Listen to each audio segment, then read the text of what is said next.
उद्धव ठाकरे शिवसेनेच्या वतीने डॉक्टर बाबासाहेब आंबेडकर चौकात हिंदी भाषा सक्तीची होळी। उद्धव ठाकरे शिवसेनेच्या वतीने शेवगाव शहरामधील डॉक्टर बाबासाहेब आंबेडकर चौकामध्ये आज रविवारी दिनांक 29 रोजी हिंदी भाषा सक्तीची होळी करण्यात आली। यावेळी शेवगाव तालुका व शहर शिवसेना महिला आघाडी युवा सेना यांच्या वतीने शासन निर्णयाच्या आदेशांची होळी करण्यात आली व शासनाच्या विरुद्ध यावेळी घोषणा देण्यात आल्या। शिवसेना शेवगाव तालुका प्रमुख ॲडव्होकेट अविनाश मगरे यांनी राज्य सरकारवर टीका करताना सांगितले की देशाचे पंतप्रधान एकीकडे मराठी भाषेला अभिजात भाषेचा दर्जा देतात आणि महाराष्ट्रामध्ये त्यांचे मुख्यमंत्री मराठी भाषा व मराठी माणूस निस्तेनाबूद कसा होईल यासाठी जोरदार प्रयत्न करतात, परंतु संपूर्ण महाराष्ट्रात शासनाच्या विरुद्ध तीव्र संतापाची लाट तयार झालेली असून त्याची किंमत सरकारला मोजावी लागेल असा इशारा मगरे यांनी दिला। यावेळी विधानसभा संघटक शेवगाव पाथर्डी, पुष्पाताई गर्जे, कोमल पवार, अलिफा शेख, नीलाबाई शिंदे, असराबाई आगाशे यांच्यासह शिवसेना तालुका अध्यक्ष शिवाजीराव मडके, ॲडव्होकेट विजय कराड, शामराव ठोंबरे, पांडुरंग नाबदे, ब्रह्मनाथ डाके, दीपक गिरे, देविदास खरात, सतीश हत्ते, कानिफ कर्डिले, माजी जिल्हा परिषद सदस्य रामभाऊ साळवे, रमेश पाटील, हिवाळे मामा, बाळू गवते, गणेश बडे, चंद्रभान कोरडे, विशाल घुटे, किसनराव डाके, अक्षय बोडके, सत्तेश्वर बोडके, देविदास खरात, गणेश कोल्हे व इतर शिवसैनिक यावेळी उपस्थित होते।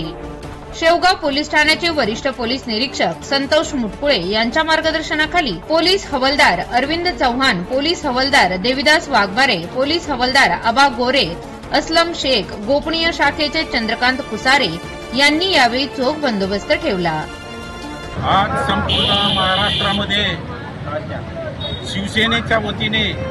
आदरणीय उद्धवजी ठाकरे साहेब यांच्या आदेशानुसार संपूर्ण महाराष्ट्रामध्ये जे या हुकुमशाही सरकारने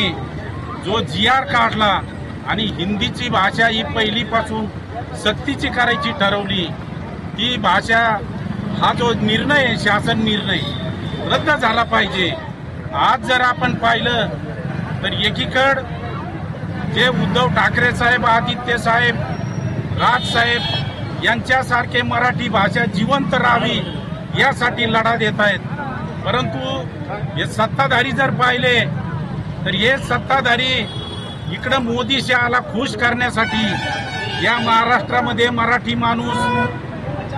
माणूस कसा अडचणीत येईल, ही मराठी भाषा कशी संपवता येईल असा प्रयत्न या मुख्यमंत्र्याच्या माध्यमातून चाललेला आहे। परंतु हा मराठी माणूस महाराष्ट्रामधला पेटून उठलेला आहे आणि ही जी हुकुमशाही या फडणवीस सरकारची ती पूर्णपणे उलथून टाकल्याशिवाय शिवसेना स्वस्थ बसणार नाही। उद्धव साहेबांच्या आदेशानुसार आज आम्ही शेवगाव हा जो शासन निर्णय आहे GR तो या ठिकाणी होळी केलेली आहे आणि त्याचा या सरकारचा निषेध करण्यात आलेला आहे आणि म्हणून यापुढं ही सरकारची दादागिरी, ही मगरुरी कदापि चालणार नाही याचा या सरकारनं उत्तर शिवसेनेने पूर्ण महाराष्ट्रातून दिलेलं आहे आणि आज शिवसेनेच्या वतीने या ठिकाणी निषेध करण्यासाठी सर्वजण एकत्रित जमलेलो आहोत। मी शेवगाव तालुका प्रमुख या नात्याने या सरकारला इशारा देतो, सरकारला सांगू इच्छितो की तुमची दादागिरी आणि हिंदीची सक्ती जो लादाचा तुमचा कार्यक्रम चाललेला आहे तो कदापि यशस्वी होणार नाही। आज संपूर्ण महाराष्ट्र पेटलेला आहे, आज मराठी माणसाच्या अस्तित्वाचा प्रश्न निर्माण झालेला आहे आणि मराठी कशी संपवायची, मराठी माणूस कसा मातीत काढायचा हे या फडणवीसनी आणि मोदी शहानी चालवलेलं आहे, ते कदापि शक्य होणार नाही। या मोदी फडणवीस यांचा आम्ही शिवसेनेच्या वतीने या ठिकाणी तीव्र आणि जाहीर निषेध करतो आणि पुन्हा एकदा यांना इशारा देतो।